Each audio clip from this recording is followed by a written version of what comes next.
저는 이번에 대선 공약으로 수학교육 국가 책임제를 제시하려고 합니다. 많은 분들이 왜 그렇게 수학 얘기를 많이 하느냐, 너 수학 잘하는 거 알겠는데 그게 뭐 국가적으로 이렇게 진흥해야 될 상황이냐, 이렇게 묻는 분이 있을 수 있어요. 수학은 많은 학문, 특히 이공계 학문의 기초가 되는 부분입니다. 논리적으로 사고하는 기능이 저는 수학에서 나온다, 이런 생각을 합니다. 그런데 지금 여러 가지 통계를 보면은 대한민국의 국제적인 수학 실력평가 수준이 계속 내려가고 있습니다. 싱가포르라든지 일본, 대만 이런 나라들, 그러니까 우리나라의 이공계 아니면 기술 과학 분야의 경쟁 국가들이죠. 이런 곳들은 아직까지도 수학 교육의 수준이 유지되고 있다는 평가가 있는데요. 피사라고 하죠. 우리가 국제 학생 학습 성취도 평가하는 그 자료를 보면요, 한국의 수학 성적은 계속 떨어지고 있습니다. 자, 왜 그럴까요? 지난 한 20년간 수학이 학생들이 어렵다고 하니까 자꾸 뭘 빼자 라는 식으로 분량을 줄이는 방향으로 가고 있어요. 그러니까 수학 교육에서 불필요하다고 지목하면서 미적분도 결국엔 빼내고, 배우려면 대학 가서 배워라. 저는 이건 좀 아니라고 봅니다. 물론 대한민국의 미적분을 통해서 먹고 사는 직업을 가질 사람이 많지는 않겠습니다만은, 그래도 이공계에서 나중에 어떤 역할을 하기 위해서는 이 정도의 수학 교육 같은 경우에는 고등학교 때 기초를 확인해 놓고 가야 되는 거거든요. 수업 분량을 줄인다고 해가지고 수학에 대한 수포자의 비율이 낮아진다든지 이런 상황도 아닌 겁니다. 지금 통계를 보면요, 과거보다 급격하게 수포자 비율이 늘고 있는 상황입니다. 하다못해 과학이라 하더라도요, 어느 정도까지는 암기의 영역에 있기 때문에 내가 앞에 화학 내용을 잘 모른다고 해가지고 그 다음에 물리 수업 듣는 데 있어가지고 뒤따라가지 못하는 상황, 이런 건 발생하지 않을 거예요. 근데 수학은 이런 게 있습니다. 방정식이나 미지수에 대해 가지고 공부를 좀 놓친 학생이 있다 그러면은 이거를 바로잡아 주기 전까지는 절대 뒤에 있는 함수의 내용을 이해할 수가 없습니다.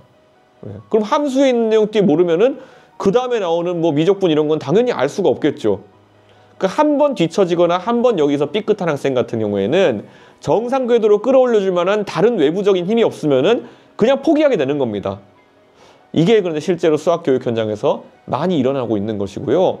사교육의 혜택을 그래도 받을 수 있는 학생들 같은 경우에는 이것을 끌어올릴 수 있는 여력이 있겠지만은 중학교 때, 고등학교 때 수학을 포기한 대가로 계속 이제 수학을 놔야 되는 상황이 생기는 거죠. 저는 이거는 굉장히 무책임하다. 그래서 수학 교육 국가 책임제라는 것을 저희가 하겠다는 겁니다. 지금까지 한 20여 년의 시간 동안에 우리나라에서는 교육에 대해서 낙인 찍으면 안 된다라는 것을 굉장히 강하게 얘기했습니다. 일부 교원단체에서 매번 뭔가 수학이나 아니면 다른 과목에서도 학생들에 대한 평가를 하려고 하면은 그걸 통해서 낙인 찍기 하면 안 된다, 이런 얘기를 해서 평가 자체 하는 것을 굉장히 어렵게 만들었어요. 과거 같은 경우에는 우리가 전국 단위 일제고사, 성취도 평가 이런 것들도 많이 봤었잖아요. 그래서 성취도 평가 같은 걸 보면은 적어도 이 학생이 전국에서는 어느 정도 수준에 있구나, 또는 이 학생이 다니는 학교가 전국에서는 어느 정도 수준이 되는 학교구나라는 걸 파악할 수가 있었죠. 그럼 지금은 파악을 못하니까 대책을 세우거나 지원을 하기도 굉장히 어려운 상황인 겁니다. 저는 이 문제는 다시 과거처럼 우리가 학교나 학생의 수준을 정확하게 평가하는 것에서 시작한다, 이렇게 생각합니다. 그래서 빠르면 초등학교 4학년부터 중학교 때까지 수학 과목 같은 경우에는 전국 단위 일제 성취도 평가를 통해서 학생의 실력을 정확하게 가늠하는 것이 중요하다. 만약에 어떤 학생이 특별하게 뒤처지는 부분이 있다면은 이 학생에게 추가적인 수업을 해가지고 뒤쫓아올 수 있게 해야 되는 것이고요. 만약에 어떤 학교에서 굉장한 학력저하가 나타나고 있다면은 그 학교에 대해 가지고 선생님을 더 파견하고 더 지원한다는 게 적극적인 대처가 필요하다는 것이 제 생각입니다.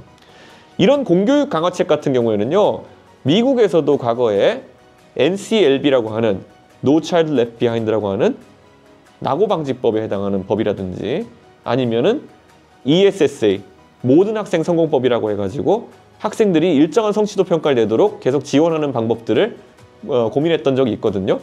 우리나라도 이런 것이 적극적으로 시행해야 된다는 생각입니다.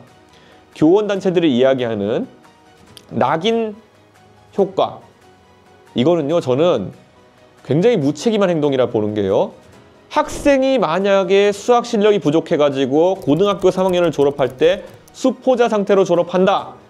그랬을 때 이 학생이 나중에 사회에 나가가지고 적절한 직업을 갖지 못하게 된다든지 아니면 자신이 원하는 대학에 진학하지 못했을 때 그때 오히려 받는 상처가 어릴 때 조금 뒤처졌다고 해가지고 뭐 추가 수업을 듣는다든지 해가지고 받는 낙인보다는 훨씬 더 큰 상처입니다. 그리고 그 상처는 회복할 수 없는 상처가 될 것입니다. 어릴 때 이 학생이 다시 쫓아올 수 있을 때 그런 자각을 하고 추가적인 교육을 받도록 하는 것이 훨씬 그 학생을 위한 책임 있는 교육의 자세일 거다. 저는 그렇게 생각합니다. 정치를 하기 전에 수학 교육을 주로 하는 교육봉사단체를 다년간 운영했던 적이 있습니다. 저소득층 중학교 2학년 학생이었는데요. 교육을 좀 특이하게 했습니다. 이 학생들에게 매일 수업을 하고 수학 문제 40문제를 준 다음에 이 문제를 다 풀면 집에 가고 다 못 풀면 선생님도 학생도 집에 안 가는 방식으로 운영해 봤거든요. 그러니까 뭐 교육학을 제대로 배운 것도 아니고 해서 강압적인 방법이 아닐까라는 생각했는데 이 학생들이 나중에 한 1, 2년 정도 수학을 배우고 떠나보낼 때쯤 저한테 했던 말이 충격적이었습니다. 선생님, 저는 집에서 가정 형편이 안 되어가지고 이런 수학 교육 같은 거 뒤처지면은 항상 포기하곤 했고 그랬는데 선생님들이 처음으로 저희에게 기대치를 낮추지 말라는 말을 해준 분들이었어요. 라는 얘기를 하더라고요. 그때까지는 자신들에게 와가지고 이야기했던 많은 사람들, 학교 선생님들도 야, 이거는 너는 모르면 안 풀어도 돼. 그리고 이거는 너는 몰라도 돼. 이렇게 얘기하면서 넘어갔던 경우가 많다고 해요. 그 학생들에게 뒤처진 부분을 다시 강의할 그런 여력이 없으니까요. 근데 그게 오히려 그 학생들한테는 굉장히 큰 상처였던 겁니다. 그랬는데 선생님들은 끝까지 너희는 중학생이라면은 이걸 꼭 다 풀어야 된다라고 기대치를 낮추지 않는다는 것이 굉장히 달랐다고 하더라고요. 저희 경험이 보편적일 수는 없겠지만은 저는 대한민국의 어떤 중학생도 고등학생도 중학교 수학 정도, 고등학교 수학 정도는 일정한 성취도 이상을 가지고 사회에 진출해야 될 그런 교육의 시스템이 우리의 책무라는 생각을 합니다. 대한민국에서 우리가 의무교육이라고 하는 이유는 뭐겠습니까? 결국에는 이 의무교육을 통해서 받은 교육이 사회에 나가가지고 사회인으로 기능하기 위한 최소한의 그런 선이라는 것이거든요. 그런데 여기에 대한 성취도를 확인하지 않고 학생을 사회로 내보낸다? 그것은 저는 국가가 책임을 다하지 않는 것이다. 이런 생각을 합니다. 이제는 수학뿐만 아니라 많은 영역에서 책임교육이라는 말이 강조돼야 된다. 이제 대한민국의 어떤 국민이라도 사회에 진출할 때까지 국가가 일정한 학력을 갖추도록 하는 것은 국가의 책임이어야 되고 여기에 대한 태자 투자는 무제한적으로 해야 된다는 입장이 바로 이준석 정부의 교육 철학이 될 것이다. 이렇게 말씀드립니다. 뒤처진 학생들 또는 추가적인 교육이 필요한 학생들을 우선 찾아야겠죠. 그래서 처음에 말했던 것처럼 성취도 평가를 통해 가지고 교육이 부족한 학생이 진단되게 되면은 학교 안에서는 우리가 수준별 수업을 해야 될 것입니다.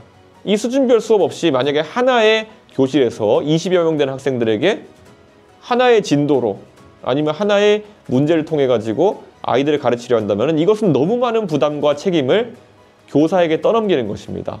그렇기 때문에 저는 이미 일부 교육청에서 활용되고 있는 것처럼 한 교실에 여러 선생님을 투입하는 과목별 보조교사 투입 제도도 적극적으로 활용할 계획이고요. 교실의 수의 여력이 있는 학교 같은 경우에는 수학 수업 같은 경우에는 한 수업에 학생 수를 5명에서 6명까지 축소하는 방법까지 사용하려고 합니다. 학생들이 예를 들어 한 반에 20명씩 들어있다 해도 한 반에 1명에서 2명 남짓의 보조교사를 추가로 투입해서 아주 구체적인 도움을 옆에서 받을 수 있도록 그렇게 전환하겠습니다. 오히려 사교육, 학원보다도 더 나은 수업을 학생들에게 보장할 수 있을 것이라고 저는 확신합니다. 그리고 여기에 더해가지고 사실 지금 AIDT 같은 AI 디지털 교과서의 활용도 이제 곧 시작되는데요. 이것에 대해서 교원단체와 또 그리고 학부모들의 우려가 굉장히 많은 것을 저는 알고 있습니다. 그래서 얼마 전에 제가 대구는 지금 교육청 산하에 학교들 98%에서 중학교에서는 AI 디지털 교과서 사용을 시작했습니다. 저도 가서 수업을 참관해 보니까 장단점이 골고루 보이더라고요. 장점이라고 한다면은 바로 학생들이 학생 수준에 맞는 평가 문제를 AI가 알아서 추천하는 방식으로 수업을 진행할 수 있다는 것이고요. 그리고 학생들의 채점이나 이런 것이 자동화돼 가지고 선생님이 강의 그 자체에, 수업 진행 그 자체에 집중할 수 있다는 게 있을 거고요. 단점으로서는 아직까지 수업이 굉장히 불안정합니다. 그런 서버나 아니면은 그런 어떤 컨텐츠가 불안정해 가지고 동작을 안 한 경우도 있고, 그리고 실제로 종이 수업에 적응했던 선생님들이 아직까지 그런 태블릿이나 이런 것으로 진행되는 수업에 적응하지 못해 가지고 교육 효과가 떨어진다는 우려가 있는 것을 잘 알고 있습니다. 그렇기 때문에 저는 이 AI 디지털 교과서의 장점을 최대한 살리되, 또 이런 것들이 미숙함으로 인해 가지고 학생들이 실험 대상이 되지 않도록 하는데 최고의 노력을 다하겠습니다. 제가 대통령이 된다면은 이런 수학 교육 강화를 위한, 수준별 맞춤 교육을 위한 AI 디지털 교과서 활용을 극대화하고, 대신 이런 교육의 방식을 집중적인 교사 연수를 통해 가지고 대한민국 전국에 녹아들 수 있도록 그렇게 하겠습니다. 실제로 국제 학력 평가인 피사 결과를 보면요, 우리 학생들의 수학 능력과 함께 문해력이나 아니면 여러 가지 다른 영역에서의 성과도 떨어지고 있는 것으로 나왔습니다. 저는 이 부분도 저희가 집중 교육을 통해서 극복해야 될 측면이 있다, 이렇게 보는데, 수학 같은 경우에는 지금 한 번 뒤처지면 따라오기 어려운 부분이 있어가지고 이런 아주 강한 처방을 지금 써야 되는 상황인데요. 문해력도 두 가지 측면이 있습니다. 과거엔 우리가 책을 통해 가지고 맥락을 이해하고 이런 것들이 문해력과 독해력의 핵심이었다고 한다면은, 앞으로 가면 갈수록 인터넷상의 자료나 아니면 또 이런 하이퍼링크를 통해서 이동할 수 있는 이런 자료들이 핵심이 될 것입니다. 그럼 그 과정에서 일관성을 찾아가는 방법이라든지 아니면 어떻게 해가지고 맥락을 만들어낼 것인가, 이런 교육은 아예 대한민국이 국제적으로 선도해서 새로운 교육 방식을 만들어야 된다, 저는 그런 생각하고 있습니다. 그래서 제가 대통령이 된다면은 지금 기존의 과목 체계 자체도 크게 조정이 돼야 될 것이다 생각하는데요. 교육이라는 것은 또 교육 방식을 정하고 몇 년간의 또 유예 기간을 두고 이렇게 움직여야 되는 것이기 때문에 취임 즉시부터 교육 개편에 대해 가지고 나설 수 있도록 하겠습니다. 저는 AI라고 하는 것을 교육한다는 것은, 글쎄요, AI 사회에서 결국에는 어떻게 사람이 대처할 수 있을까에 대한 문제일 텐데요. 그런 면에서 저는 논리력 같은 것이 굉장히 강화돼야 된다, 그런 생각을 합니다. 컴퓨터라는 존재는, 또는 AI라고 하는 존재는요, 굉장히 이성적인 존재입니다. 근데 그 이성적인 존재들은 논리적으로 얼마나 정합성이 있는 이야기를 하냐에 따라 가지고 그것에 대한 반응도나 결과가 다르게 나오거든요. 저는 그런 측면에서도 수학 집중 교육이 굉장히 의미 있을 것이다, 이런 생각을 합니다. 우리가 수학의 여러 분파들이 있지만은 해석학에 해당하는 부분도 있고, 아니면 뭐 기하학에 해당하는 부분도 있고, 논리의 영역도 저는 이산수학으로서 굉장히 중요한 부분이라고 생각하거든요. 이 부분을 아주 열심히 교육하게 됩니다. 대한민국에 있어서 문해력이라든지 아니면 논리력의 영역에서도 상당한 성취가 있을 것이다, 이런 생각을 하게 됩니다. 대한민국의 교육에 있어서 수학 교과에 대한 집중 교육을 하겠다고 제가 선언한 이상, 제가 당선되게 되면은 더 많은 수학 교사가 필요할 것이다라는 확신이 있습니다. 중학교 교사 같은 경우에는 당연히 그 교원 교육 받으신 분 중에서 일부는 수학 과목으로 전환 교육을 하셔야 되는 분이 있을 수도 있고요. 고등학교 교사들 같은 경우에도 사범대에서 더 많은 교사들이 양산될 수 있도록 해야 된다, 이런 인식을 가지고 있습니다. 저는 사교육에 종사하고 계신 분들 중에서도 또 공교육으로 이렇게 넘어오실 수 있는 분들이 충분히 있다, 이렇게 봅니다. 이미 사교육에 종사하시는 분들의 상당수가 교원 자격증을 가지고 사교육에 종사하시는 분들도 많은 것으로 알고 있습니다. 그렇다면은 이런 수학 집중교육제 하에서 또 그런 강의 능력이 있고 실제로 학생들이 뒤처졌을 때 어떻게 끌어올리는지 법을 알고 계신 분들 같은 경우에는 공교육으로 그 역할을 전환하실 수 있도록 그런 부분도 적극 지원하려고 하고 있습니다. 사실 사교육에서는요, 이런 것들에 좀 갈팡질팡하는 경우가 있더라고요. 그래서 AI에 대한 교육이니 뭐 코딩 교육이니 이런 것들이 굉장히 횡행했던 그런 상황인데, AI 교육 이런 것이 사실은 뭔지 모르겠습니다. AI는 하나의 보조적 도구로서 앞으로 인간과 함께하게 될 것인데, 사람이 그러면 주체적으로 해야 될 일은 논리력이라든지 아니면 사고력에 영향을 주는 수학이라는 기초적인 학문에 오히려 교육을 강화하는 것이거든요. 예전에 보면 코딩 교육 이런 거 많이 받았던 학생들이 AI의 발달과 함께 의미가 사라지는 상황이거든요. 왜냐하면 사람이 어쨌든 논리적으로 어떤 목표를 설정하면은 그 코딩이라는 기술적인 과정은 AI가 해줄 수 있는 상황이 됐던 거거든요. 그러니까 저는 오히려 교육이 강화되는 측면은 수학이나 이런 기초적인 학문에 있을 거다. 저는 그런 생각을 합니다. 그래서 저는 AI 교육, 이런 트렌디하다고 생각되지만은 좀 무슨 얘기 하는지 모르겠는 얘기하는 사람들 좀 경계하셔야 됩니다. 예. 저는 결국에는 가장 중요한 것은 사고력, 논리력, 그리고 그것을 키워주는 것은 수학이다.